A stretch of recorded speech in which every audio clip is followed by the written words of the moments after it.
FM. We're also streaming from that SuperTalk Mississippi app and your local SuperTalk Mississippi radio station. And don't forget to find us on SuperTalk TV, which you can on your computer or your mobile device. And Rhino, as Miranda Lambert was bringing us in, I'd have to say that's the only concert, a good one I saw in the Mississippi Gulf Coliseum, that if I could have turned around and saw her again, I would have spontaneously. So there you go. But speaking of her little red wagging, we're going for Go Red for Women movement, and which is inspiring some middle school girls to follow their dreams of becoming next generations to lead the STEM fields. And as a mother of a 7th grader, I love this. So joining us is Jennifer Hopping. She is the executive director for the Metro Jackson American Heart Association, and I love this. So welcome, Jennifer. Thank you for having us. One thing I thought too is when you think of the American Heart Association, you don't necessarily think about putting on events or targeting middle school girls for science, technology, engineering, or math kind of jobs. And I thought, well, yeah, when you think about it, it makes perfect sense. But how did this sort of partnership come together? Well, so it's something that I have been wanting to bring to the Jackson area since 2019. We've been working on it. And then what happened in 2020 was our friend we don't COVID. Say those words around here anymore. Yeah. So we kind of paused. And so back in the spring, I had a conversation with Ergon, of course, a local company. And his question to me was, if you could do anything in the market, if you had the support to do it, what would it be? And I said, STEM goes red. And so, of course, Ergon has a vested interest in the engineering piece of STEM. And so they came on board as our presenting sponsor for this event to bring it to Jackson. So we, as an organization, of course, we are very invested in the science piece of STEM because we want more females to come into the science fields and to help us with research focused on women. And our Go Red for Women platform is the perfect place to do this. And so that's where STEM Goes Red was born. So why so young as middle school, right? Why? Because I think it's perfect, but you think about why not target those that are going into college or maybe, those seniors that are trying to make those decisions. But you guys went a little further down the ladder and found those middle school young ladies. So after talking to some educators, we did a lot of research back in 2019 when we first started really thinking about doing this here. And so many of them shared with me that if you don't have these kids to make decisions in middle school, then, they're already pathing a lot of their career choices in high school now prior to going to college. And so her advice to me, a good friend, said, hit the middle school girls, and then that way they can kind of pick their fields of interest when they get to high school and kind of know their path sooner than later, just to make some of those decisions and to get excited, to light a spark in these girls. Or just give them opportunity to see what else is sort of out there, yes, right? Sure. You don't know what you don't know, and if you've never necessarily seen it or had it in your family that someone went down this path or the other, then you may just fall in line with whatever it is that you felt was sort of portrayed, or you may not even realize that these jobs are out there. I think it's also the part of it in that way. How many jobs projected are there maybe out there when it comes to STEM? Because it's ever growing. It is. And so projections are showing there could be as many as 2.4 million unfilled STEM-related jobs, which is kind of scary, right? So a lot of the companies we've been talking to locally are saying that they're really now looking at workforce development, right? So we met with Nissan a few months ago, and they're going to be a part of this event on Monday because they are very invested in workforce development. How do we create more students coming out of college or high school with interest in these fields that we need to hire people for? And so we also know that women are underrepresented in STEM-related fields. It said, basically about 70% of college students are women and minorities, but of 100 female students working on a bachelor's degree, only 3 of them will come out in a STEM-related job over the next 10 years. So it's kind of a interesting thing. So really, like you said, we're just trying to get these girls to understand more about what does a STEM-related job look like. And so we have had nearly 50 female business leaders in our community sign up to be a mentor for these girls. And so they will be there on Monday to meet the students and to talk with the students. So we want the girls to be able to ask questions and talk about what could a career in engineering look like, or in math or science. We want them to see women that look like them and that they can be inspired by, but to open their eyes to other opportunities, like you said. So tell us about Monday. Where are you Yes. getting your young ladies, your 7th and 8th graders, and then what's going down? So we are excited to be working with Jackson Public Schools. They have 8 middle schools in their school district, and so they have chosen girls from all of these schools to attend that day.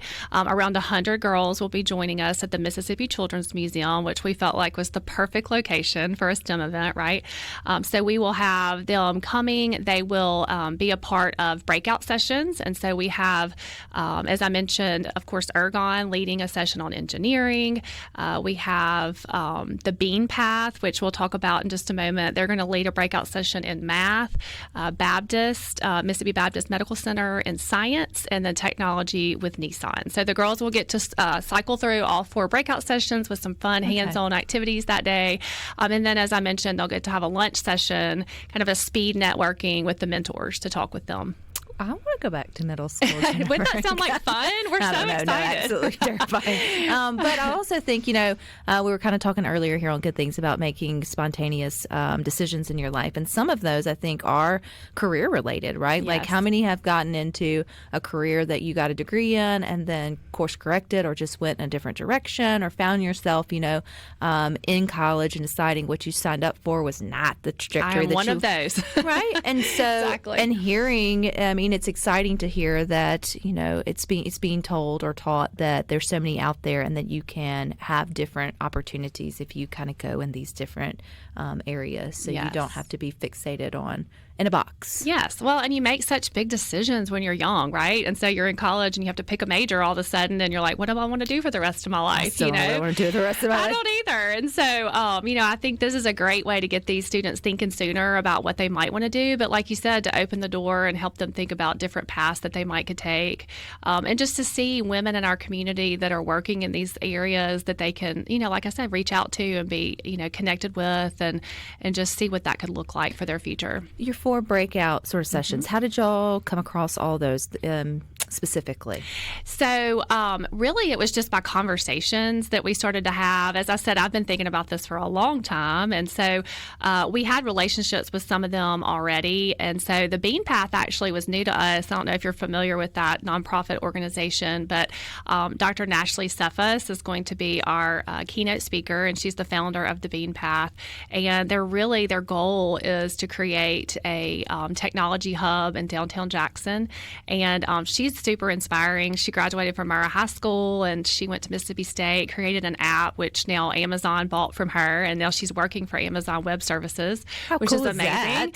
And so these girls will get to hear her speak that day. So she's a graduate of their high school, of Murrah High School, and so, it's just really we've been kind of like listening along the way. And then once Ergon came on board and then Baptist joined us as well as a sponsor for STEM, it really created those opportunities to go back to some of these people we had been visiting with and say, hey, we've got it now, join us. And so everybody's been really excited about it. I go back to, Jennifer, when you hear this seems so out of off the beaten path for the American Heart Association, but when you really think about it, it seems right on trend for what you do. So even though it's so different than your everyday, how, again, is it what y'all do every day aligning to this unique event? So Go Red for Women, as you know, we've talked about it for many years together, but it's really focused on women, right? And the health of women. Heart disease is the number one killer of women.